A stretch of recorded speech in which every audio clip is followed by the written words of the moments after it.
नमस्कार। हस्तक्षेप में आपका स्वागत है।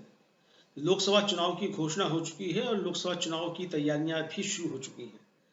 भारतीय जनता पार्टी अपनी तैयारियां कर रही है तो विपक्ष अपनी तैयारियां कर रहा है।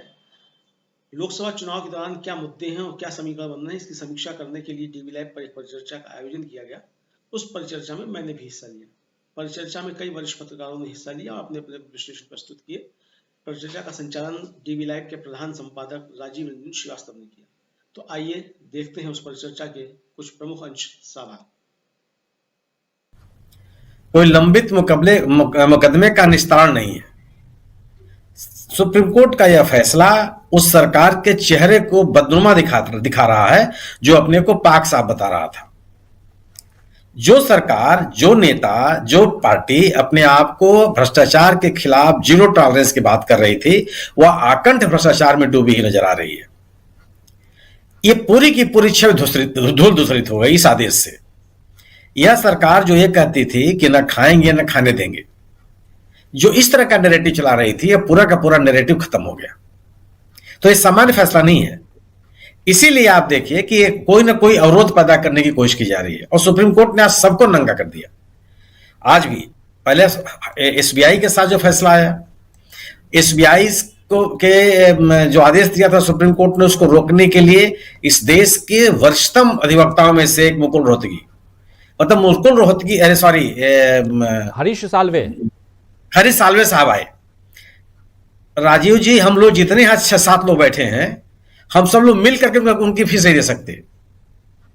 इस पैनल में जितने लोग हैं, इस सब लोग मिल करके अपने 2-4-10 महीने की सैलरी मिला देंगे, तभी उनकी फीस नहीं दे सकते।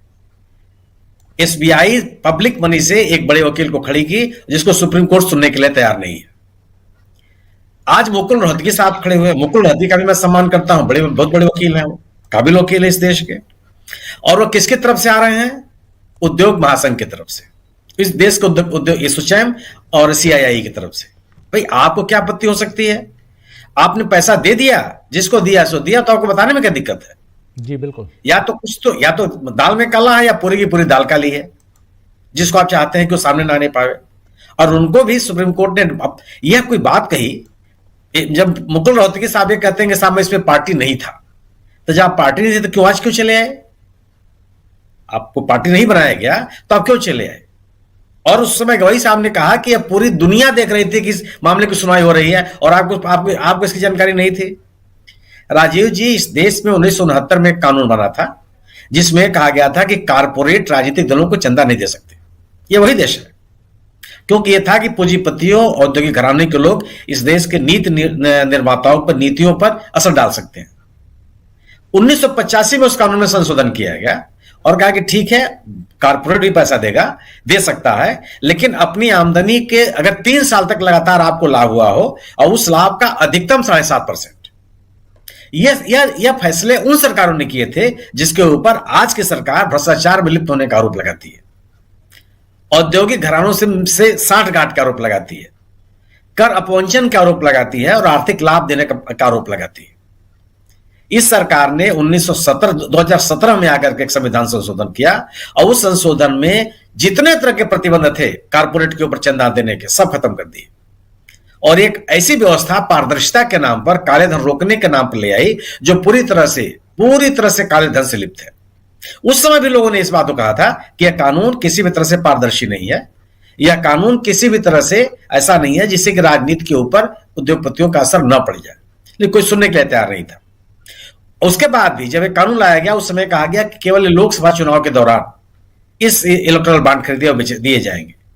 बाद में एक सामान्य से संशोधन से इसको विधानसभाओं के भी लागू कर दिया गया। कोई रोकने वाला नहीं, कोई बात करने वाला नहीं, और केवल आप पारदर्शिता के नाम पर यह काम कर रहे थे।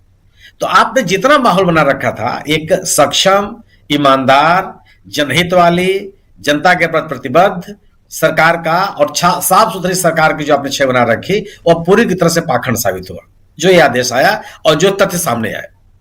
आप ये सोचिए कि क्या सरकार कोई भी, क्या उद्योग परिसंघ या एसोचैम अपने आप चला गया? अगर एसोचैम और सीआईआई को अगर पार्टी बनना होता तो जब ये मुकदमा दाखिल किया गया था उस समय नहीं अपीयर होती कहने के लिए कि साहब मेरी बात भी सुनी जाए। ये तो सरकार के दबाव में लोग जा रहे हैं।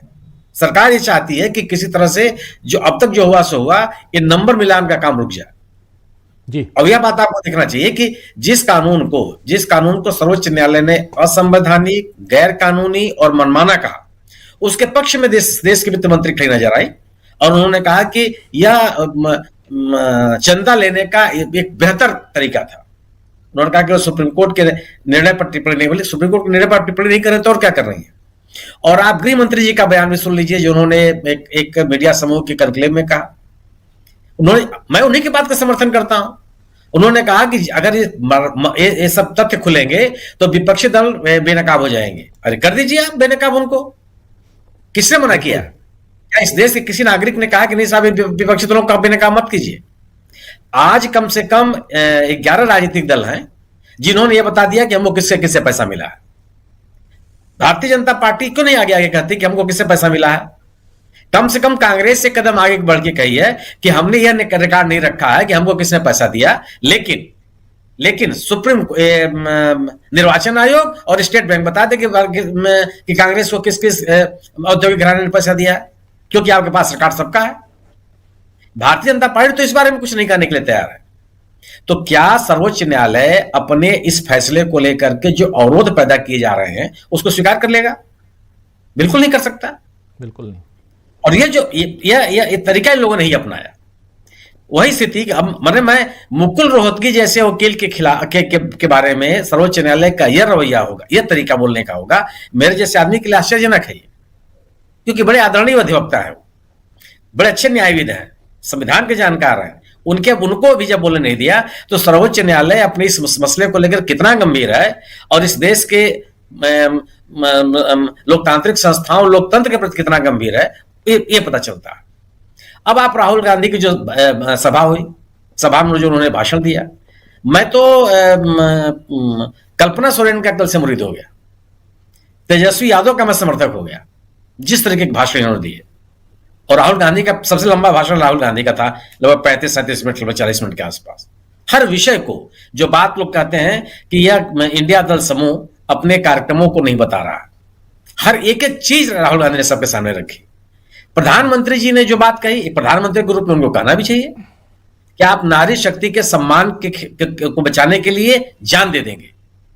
किसी प्रधानमंत्री के द्वारा कही गई यह बात उस देश के नागरिकों के लिए गर्व का भाव पैदा करता है, लेकिन वह जान मणिपुर की महिलाओं के लिए क्यों नहीं चली दी आपने? वह जान कहां असुरक्षित हो गई, कहां आपने उसको सुरक्षित रख दिया जब महिला पहलवानों को जंतर मंतर पर घसीटा जा रहा था?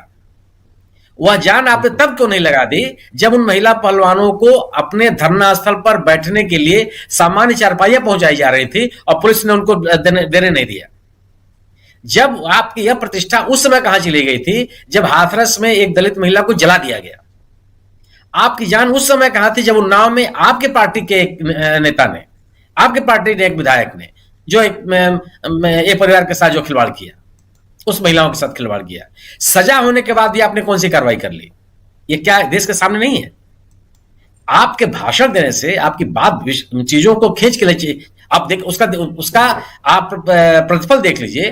प्रधानमंत्री जी ने अपने भाषण में कितनी बार प्रयास किया कि लोग तालियां बजा दें। आप वीडियो दिखा सकते हैं अपने नागरिकों को जी। और जब राहुल गांधी ने ईवीएम का नाम लिया तो आप उस समय देख लीजिए क्या स्थिति थी उसी शिवाजी पार्क के मैदान में। और कम से कम मैं तो मानता हूं कि एक राहुल गांधी के भाषण पर प्रतिक्रिया दे करके कम से कम मोदी जी ने स्वीकार कर लिया कि राहुल गांधी उनके सामने खड़े हैं।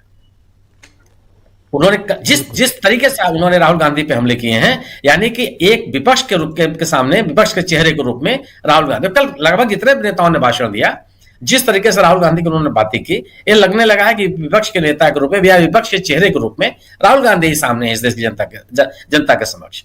और सबने उनकी यात्रा का समर्थन किया, सबने यात्रा की उपलब्धियों की चर्चा की और इस यात्रा की आवश्यकता बताई। हर व्यक्ति, जितने नेता बोल रहे थे वहां, तो अपने वक्तव्य से प्रधानमंत्री जी स्वीकार करने लगे हैं। किया उन्होंने पहली बार चुनाव घोषणा के बाद उन्होंने शिवाजी पार्क का नाम लिया, नेता के बारे में कही, नेता के वक्तव्य का उल्लेख किया। सवाल ये नहीं है, सवाल अगर आप विषयांतर भी करना चाहें तो आप विषयांतर कर नहीं सकते, क्योंकि आज जितने मुद्दे हैं, जितने सरकार के समक्ष मुद्दे हैं, सरकार की विफलताओं के मुद्दे हैं, वो आपके सामने आ गए।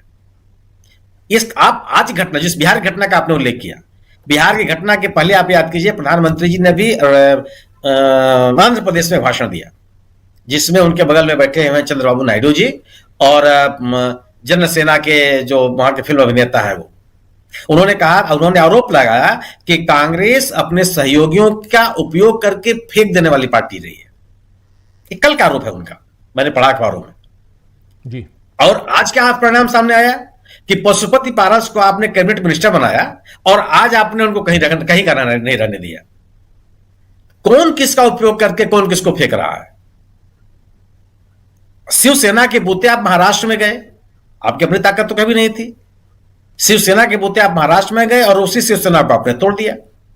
और उस शिवसेना को आपने, जिस व्यक्ति ने शिवसेना को स्थापित किया, जनमत संग्रह तैयार किया, संगठन तैयार किए, लोगों को जोड़ने की कोशिश की, जगह जगह इकाइयां बनाई, उस पूरे के पूरे नेताओं के माध्यम से आपने कोशिश किया कि पूरे संगठन को हम खींच लें, और आप आरोप लगा रहे हैं कांग्रेस पे। तो आप कुछ भी कर लें, जो विपक्ष के द्वारा मुद्दे खड़े किए गए हैं, अगर भारतीय जनता पार्टी उसका जवाब नहीं देगी तो उसका वह असर नहीं पड़ने वाला है जिसकी उम्मीद कर रही होगी वो। जी बिल्कुल आप सही कह रहे हैं। बहुत सारी बातें हम कर रहे हैं दोस्तों, और इसमें दो प्रमुख मुद्दे हैं। एक, सुप्रीम कोर्ट। आशा है ये वीडियो आपको पसंद आया होगा। इसको ज़्यादा से ज़्यादा शेयर करें, लाइक करें, सब्सक्राइब करें चैनल को, फेसबुक पेज को फॉलो करें और ज़्यादा से ज़्यादा इसको सब्सक्राइब करें।